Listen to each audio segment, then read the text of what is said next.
नमस्कार. मनीषा टेस्टी रेसिपीमध्ये तुमचे सर्वांचे मनापासून खूप खूप स्वागत. नवरात्री स्पेशल आज आपण साबुदाण्याची खीर कशी करायची ते बघणार आहोत. खूप साधी सोपी रेसिपी आहे, पण काही वेळेला काय होतं, साबुदाणा आणि दूध असं वेगवेगळं दिसतं, एक संग होत नाही. त्यासाठी मी काही छोट्या छोट्या टिप्स सांगितलेल्या आहेत. त्यामुळे खीर मस्त दाटसर क्रीमी अशी बनेल आणि चवीलाही मस्त चविष्ट आणि भन्नाट लागेल. आणि झटपट कमी साहित्यात मस्त हलकी फुलकी साबुदाण्याची खीर उपवासाला तुम्ही करू शकाल आणि खाऊ शकाल. तुम्ही कधी केलेली नसेल तर ही खीर नक्की ट्राय करून पहा. तेव्हा रेसिपी आवडली तर एक लाईक आणि सबस्क्राईब नक्की करा. चला तर मग पटकन रेसिपीला सुरुवात करूया. आता साबुदाणा खीर करण्यासाठी मी इथं अर्धी वाटी साबुदाणा घेतला आहे. त्याला स्वच्छ धुतला आणि 1 इंच पाणी साबुदाण्याच्या वर येईल एवढं पाणी त्यात टाकलं आणि 2 तासासाठी त्याला भिजवून घेतलेलं आहे. तर बघा असा मस्त भिजलेला आहे साबुदाणा. तर असं बोटांनी दाबून बघायचं. दोन्ही बोटांच्या मध्ये व्यवस्थित दाबला गेला साबुदाणा की समजायचं आपला साबुदाणा व्यवस्थित भिजला गेलेला आहे. आपण नेहमी साबुदाणा खिचडीसाठी ज्या पद्धतीने साबुदाणा भिजत घालतो त्याच पद्धतीने भिजवायचा, फक्त पाणी थोडंसं जास्त टाकायचं. तर इथं बघू शकता किती मोकळा असा भिजला गेलेला आहे साबुदाणा. तर या पद्धतीने साबुदाणा भिजवून घ्यायचा. आता आपण साबुदाण्याची खीर कशी करायची ते बघणार आहोत. आता आपण खीर करायला घेऊ, तर त्यासाठी इथं मी कढई गॅसवर गरम करायला घेतलेली आहे आणि त्यामध्ये 3 चमचे साजूक तूप टाकून घेणार आहे.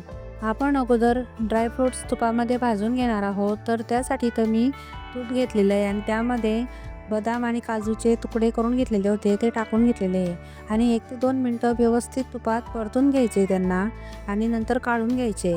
तुपामध्ये भाजल्यामुळे ड्रायफ्रूट्स छान लागतात आणि खीरला स्वाद फार छान येतो. आता त्याच कढईमध्ये मी अर्धा लिटर दूध टाकून घेते. नंतर त्यामध्ये आपण भिजत घातलेला साबुदाणा आहे तो टाकून घ्यायचा आहे.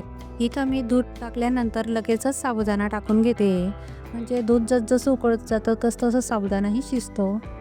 नंतर त्यामध्ये मी आता शेंगदाण्याचा कूट करून घेतलेला होता तो टाकून घेते. इथे मी शेंगदाणे भाजून घेतले, नंतर त्यांची साल काढून घेतली आणि बारीक कूट करून घेतला.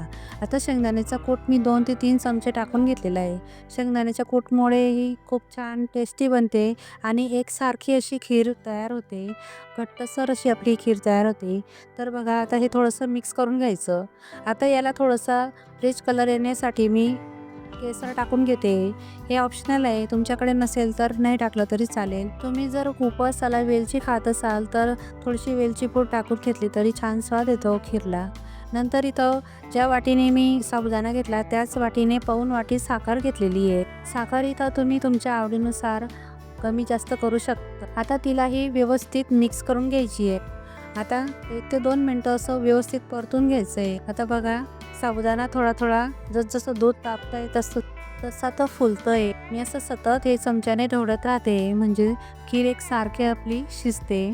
आणि आता खीरला छान उकळी आलेली आहे. अजून आपण 5 ते 7 मिनटं हिला अशी शिजू देणार आहोत. इथं बघू शकता किती छान घट्टसर आपली खीर शिजत चाललेली आहे. तर असं मधून मधून चमच्याने हलवत राहायचं, म्हणजे खीर एकसारखी शिजली जाते आणि दाटसर होते, क्रीमी होते. आता आपण यामध्ये जे ड्रायफ्रूट्स आपण तुपात भाजून घेतलेले होते ते टाकून घ्यायचे. तुम्ही काजू बदाम नसेल तर स्किपही करू शकता किंवा तुमच्याकडे अजून काही ड्रायफ्रूट्स असतील तेही तुम्ही ॲड करू शकता. आता परत हे यांना व्यवस्थित मिक्स करून घ्यायचं आहे एक वेळा. अजून आपण 2 ते 3 मिनटं ही खीर व्यवस्थित शिजवून घ्यायची आहे, म्हणजे अजून तिला थोडासा घट्टसरपणा येईल आणि खीर एकसारखी शिजली जाईल आणि छान लागेल. आता बघा 2 ते 3 मिनटानंतर खीर व्यवस्थित शिजली गेलेली आहे. बघा आणि किती घट्टसर झालेली आहे. आता आपली खीर तयार आहे आणि मी गॅस बंद करून तिला सर्व करून घेते. तर मी एका बाउलमध्ये तिला सर्व करून घेते. तर मस्त हलक्या रंगाची उपवासाची आपली साबुदाण्याची खीर तयार आहे. तर तुम्ही एक वेळा माझ्या पद्धतीने ही खीर नक्की ट्राय करून बघा, सगळ्यांनाच फार आवडेल. तर इथं मी त्यावरती असे थोडेसे ड्रायफ्रूट्स टाकून घेतले, त्यामुळे आपली खीर एकदमच छान दिसते. तर बघा तुम्हाला मी जवळून दाखवते, एकसारखी दाटसर अशी क्रीमी खीर आपली तयार आहे. आता मी तुम्हाला चमच्यामध्ये घेऊन दाखवते. तर बघा किती छान क्रीमी एकसारखी आपली खीर दिसते आणि साबुदाणाही व्यवस्थित शिजलेला आहे. तुम्ही उपवासाला यामध्ये काही पदार्थ खात नसतील तर ते स्किप करू शकता आणि जे पदार्थ तुम्ही यामध्ये खात असाल तर ते तुम्ही त्यामध्ये टाकू शकता. तर बघा आपली मस्त अशी खीर तयार आहे उपवासाची. तुम्ही जर कधी केलेली नसेल तर एक वेळा मी सांगितलेल्या पद्धतीने नक्की ट्राय करून बघा आणि तुम्हाला ही माझी रेसिपी आवडली असेल तर प्लीज माझ्या चॅनलला लाईक करा, शेअर करा आणि सबस्क्राईबही नक्की करा. चला तर मग पुन्हा भेटूया अशाच एक नवीन रेसिपीसोबत. तोपर्यंत मस्त खा आणि स्वस्त राहा.